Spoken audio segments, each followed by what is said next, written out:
Main apa tu?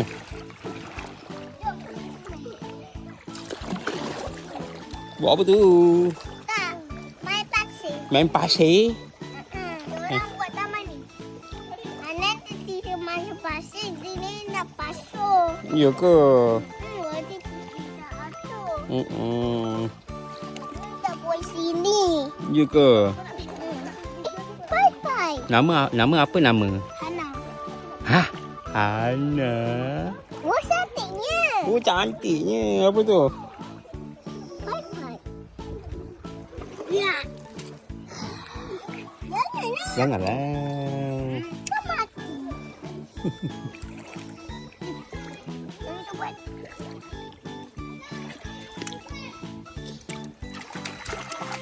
Tu apa ada kat situ? Ketam. Tam burung. Ketam dengan burung. Dengan burung. Ketam, burung dengan jerung. Tapi tak tahu burung main ni ke mana. Ambil dia main sini. Adik ambil dia lah. Ambil dia. Papa isi balik. Air kan hilang kan? Ah!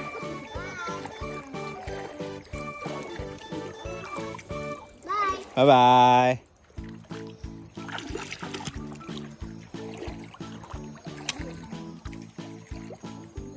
Cuba ni. Cuba ni. Apa? Cuba tangan kau. Lagi jauh.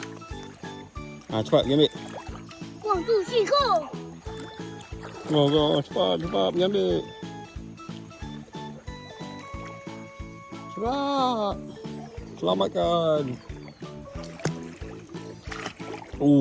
Patah balik. Patah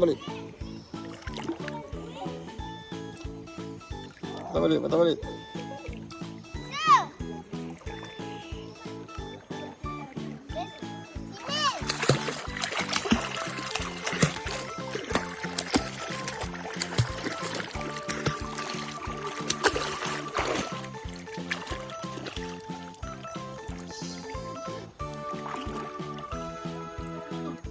Adif, betulkan dia jadi jerung.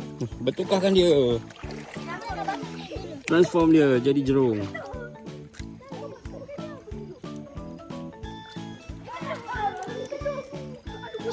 Bawa, tu indah tak?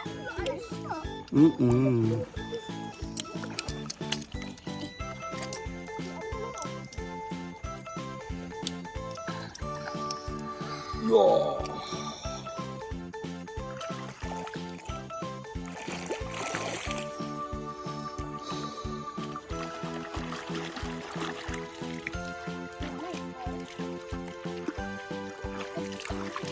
Tu jerung dah jadi tu.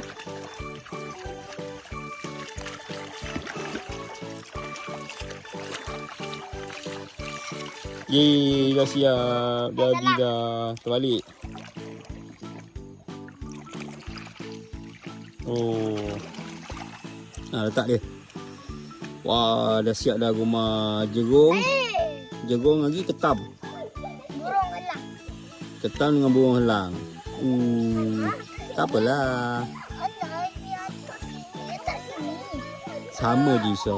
Tak boleh. Uish. Adik buat apa tu? Adik jom buat. Nak kuatkan rumah.